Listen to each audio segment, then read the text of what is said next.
विधानसभा चुनाव के मद्देनजर एक तरफ तो तमाम पार्टियां हर जुगत में लगी है, तो वहीं दल बदलने का सिलसिला भी लगातार जारी है। इसी कड़ी में कांग्रेस के पूर्व ब्लॉक अध्यक्ष मनोज पांडे ने कांग्रेस का दामन छोड़ भाजपा का दामन थाम लिया है। क्या कुछ कारण रहे पार्टी छोड़ने और आखिर क्यों उन्होंने बीजेपी ज्वाइन की, जानने के लिए नवतेज टीवी ने की खास बातचीत मनोज पांडे से।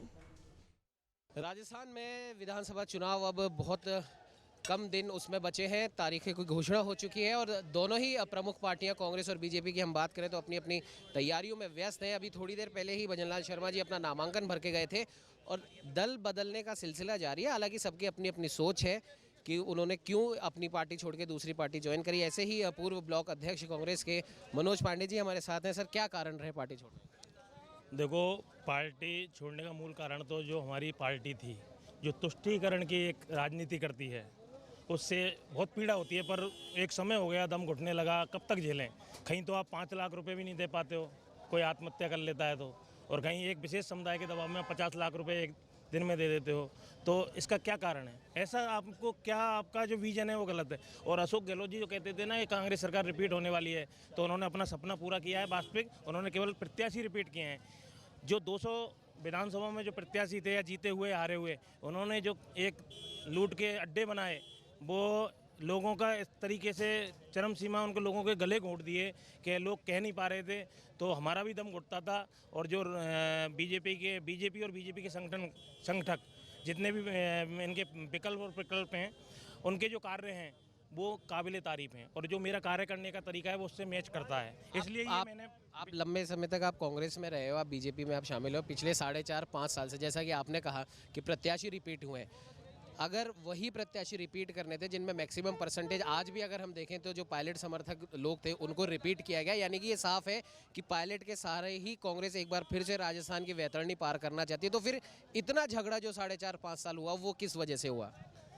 देखिए, इनका कोई झगड़ा नहीं है। इनको 5 साल इनको निकालने थे अपने, जो इन्होंने बड़े तरीके से निकाल दिए। और जनता को यानी मैं तो ये कहता हूँ कि जिस तरीके से जो एमएलए और एमएलए प्रत्याशी और एमएलए जिनमें मंत्री भी थे, उन्होंने पूरी सरकार को बड़ा ही सरकार रोकने के नाम पर ब्लैकमेल किया है, मेरा यहाँ तक मानना, और आम जनता जानती है। तो जो हम जैसे कार्यकर्ता थे, मेरे जैसे हजारों लाखों कार्यकर्ता, उनको कुछ नहीं मिला। अगर मिला है तो केवल, और हमको तो कुछ चाहिए भी नहीं क्यों, हम तो कार्यकर्ता हैं। किनको मिला है? एमएलए के घर वालों को, या आपका सपोर्टर, राज्य मंत्री भी आप ही बन रहे हो, आपको टिकट भी आप ही लोगों को मिल रहे हैं, तो कांग्रेस का भला होगा। जो उनकी नीति है वो काफ़ी ही, यानी जो उनकी सोचोगे तो जितना ही आपको गलत लगेगा।